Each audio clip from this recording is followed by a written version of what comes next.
Hello you all, my name is Shikha Dwivedi. I am an expert in economics and I did my masters in the same. I have around 1.5 years of working experience at MyAussieTutor.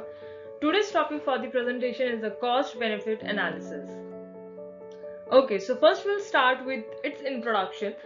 What this cost analysis, benefit analysis says that it is a process for evaluating the merits of a particular project or organization in a systematic way in terms of cost and benefits of the project. Cost is the money value that has been used up to produce something and hence it is not available for use anymore. So the conceptual and theoretical framework of CBA is derived from the welfare economics, and benefits are the monetary values of desirable consequences of economic policies and the decisions. Next, we will understand that what is cost benefit analysis exactly. Like, what do you understand by the cost benefit analysis? So it is an economic evaluation technique that usually measures all the positive, that is beneficial, and negative, which is costly, consequences of an intervention or program in monetary terms. So it is a systematic process that business use to analyze which decisions to make and which to forego. The cost benefit analysis basically sums the potential rewards expected from a situation or action and then subtract the total cost associated with taking that action. So the valuation of all programs outcomes in monetary units allows decision makers to directly compare the outcomes of different types of interventions they have used.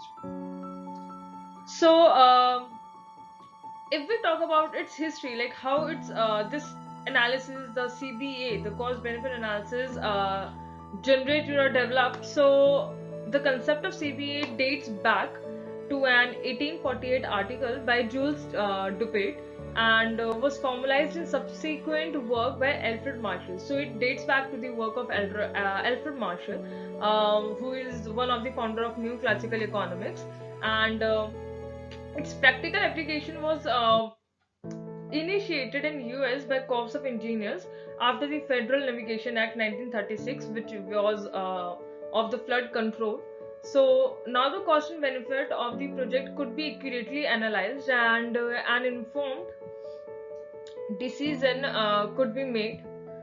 He brings the idea of demand and supply, marginal utility, and cost of production. So later applied in several fields, highway and motorway, etc. Now, its principles includes that there must be a common unit of measurement. So basically the cost benefit analysis is reducible to several major principles that collectively describe the assumption base, objectives, analytical task, and merits of this important project assessment methodology. So here are these principles which are identified and described using basic economic terms and concepts. So cost benefit analysis valuation should represent the producers or consumers. Benefits are usually measured by market choices, and gross benefits of an increase in consumption is an area under the demand curve. Further, some measurement of benefits require the evaluation of human life. The analysis of the project involves with versus without comparison, and cost benefit analysis involves a particular study area. The double counting of benefits or costs must be avoided, and decision criteria of projects should be considered. So these are some of the principles that are included under this analysis. Now we will talk about its key indicators. So first is NPV, which is net present value. Basically the results of a CBA can also be represented by two other indicators of a project's worth, like in addition to NPV. These are the benefits cost ratio, that is BCR, which we're going to talk about later on, and the internal rate of return, which is IRR. The IRR is the discount rate at which a project's NPV becomes zero. So let's first talk about what is NPV. So NPV is the difference between the present value of the cash inflows and the present value of the cash outflows over a period of time. Next, we will discuss that present value of benefit. Present value of benefit, sometimes abbreviated as PVB, is a term used in the cost benefit analysis and project appraisal that refers to the discounted sum or present value of a stream of benefits associated with a project or proposal. Next, we have the present value of cost. The present value of the cost are how much the cost are worth today. It takes into account a concept known as time value of money.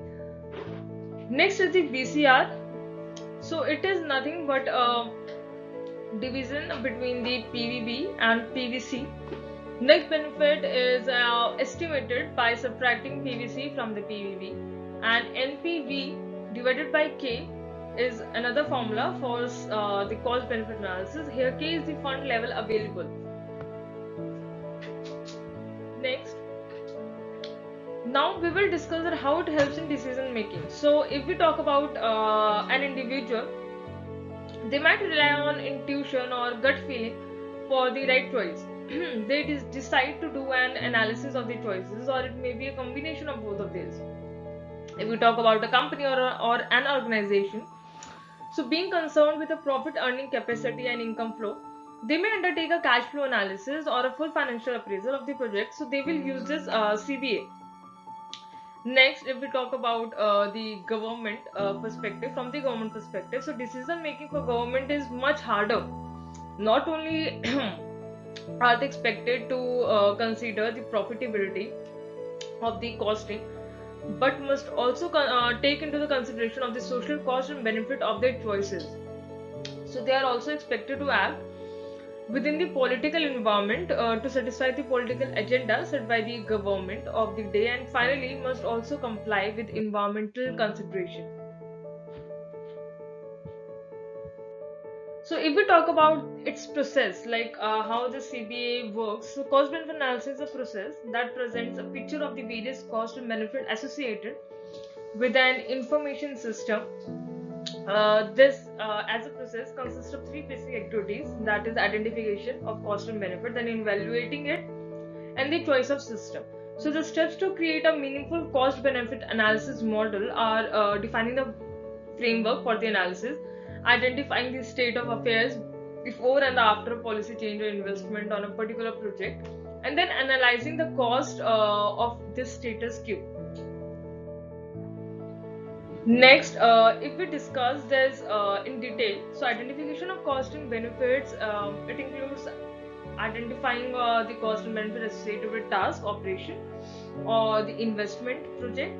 Then the next step includes the cost such as tangible, intangible, variable, fixed, direct, indirect. And benefits includes that is associated with each task, investment, operation, project. So it includes the evaluation of these costs and benefits. And lastly, the choice of system says that select the best system that involves least cost and its maximum benefits. So next, we can see an example. Suppose one wants to establish a steel production plant in a port community. The cost and benefit that are involved under it can be, so the cost will be construction, pollution, devaluing house price, etc. And the benefits that include under this establishment will be the employment, increased port rate, and the steel for local industry. So these are the benefits that are involved if the person establishes a steel production plant in a port community.